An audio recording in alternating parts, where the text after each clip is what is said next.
Point છે દીકરાઓ આધાર પરિવર્તન. દીકરાઓ log x નું વિકલન આપણે કર્યું ને ત્યારે બધે બેઝ e રાખ્યો હતો.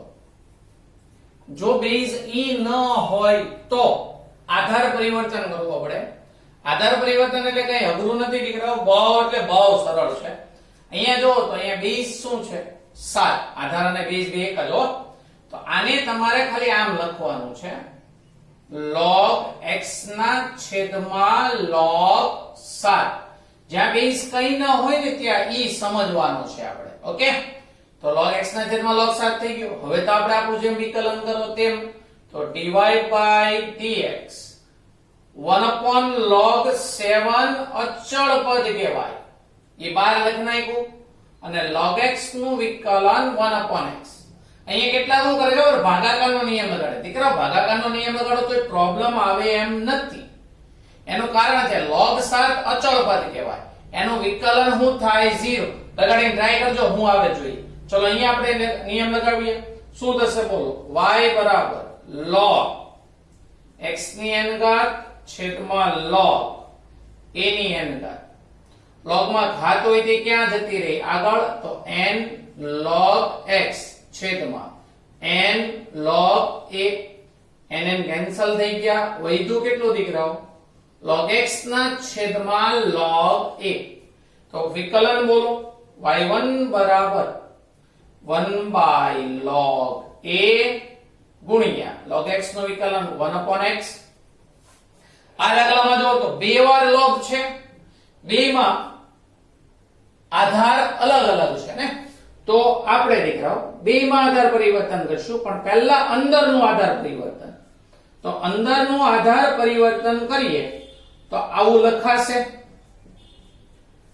હવે લોગમાં ભાગાકાર એટલે બાદબાકી. બધાને યાદ જ હશે. તો આને આપણે આમ લખી શકીએ log of log x base 6 minus log of log 7 base 6. દીકરાઓ આનું કંઈ કરવાની જરૂર નથી, કારણ કે તે સંપૂર્ણ અચળ પદ છે.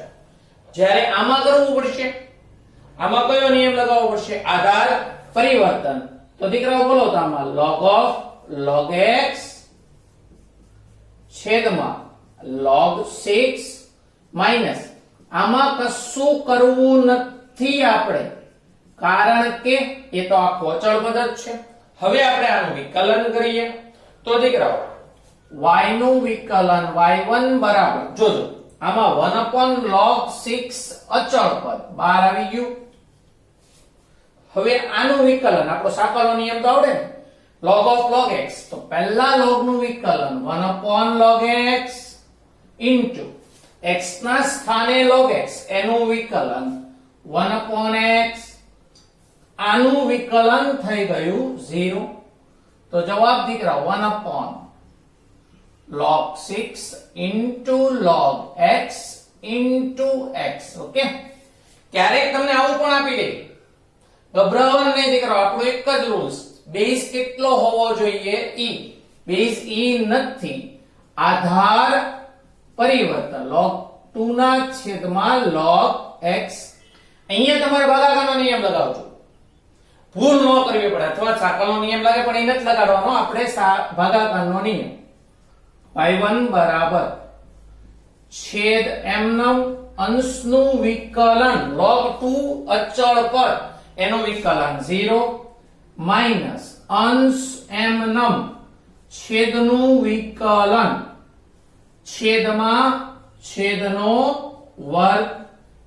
દીકરો આ 0 થઈ ગયું, માઈનસ log 2 into 1/x છેદમાં log x આખાનો વર્ગ. તો જવાબ દીકરા માઈનસ log 2 ના છેદમાં x ગુણ્યા log x આખાનો વર્ગ. ઓકે, તો દીકરાઓ એક વિધેયનું બીજા વિધેયની સાપેક્ષે વિકલન fx નું વિકલન gx ની સાપેક્ષે.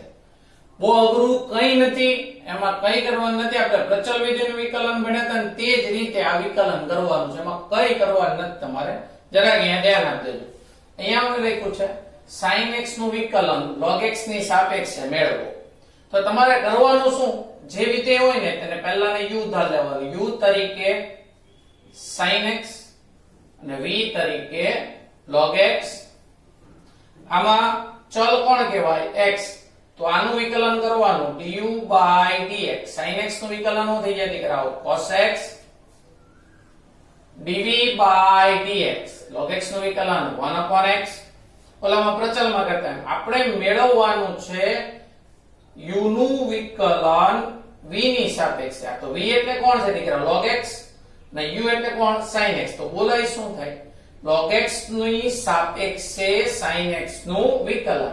તો આમાં શું લખાય યાદ કરો જરા. du by dx છેદમાં dv by dx. du by dx કેટલા છે દીકરાઓ? cos x છેદમાં 1/x છેદનો છેદ અંશમાં. બોલો આમાં સેમ ટુ સેમ. u તરીકે કોણ? cos square x. v તરીકે e raised to sin x. કરો વિકલન. du by dx બરાબર 2 cos x into minus sin x. dv by dx e raised to sin x નું વિકલન થશે cos x. મારે મેળવવાનું છે du by dv 2 cos x into minus sin x ના છેદમાં e raised to sin x into cos x.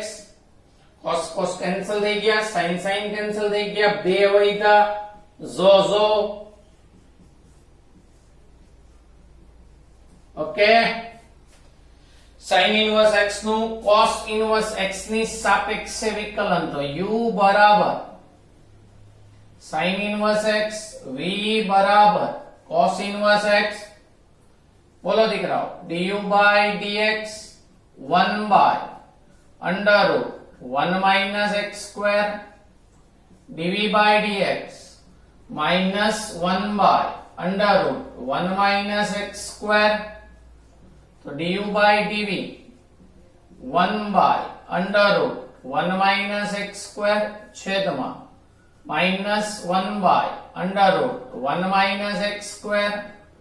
જવાબ કેટલો આવશે? -1. u બરાબર e raised to x square. v બરાબર x square. du by dx e raised to x square into 2x. dv by dx 2x. तो du by dv बराबर e raised to x square into 2x छेदમાં 2x. तो e raised to x square.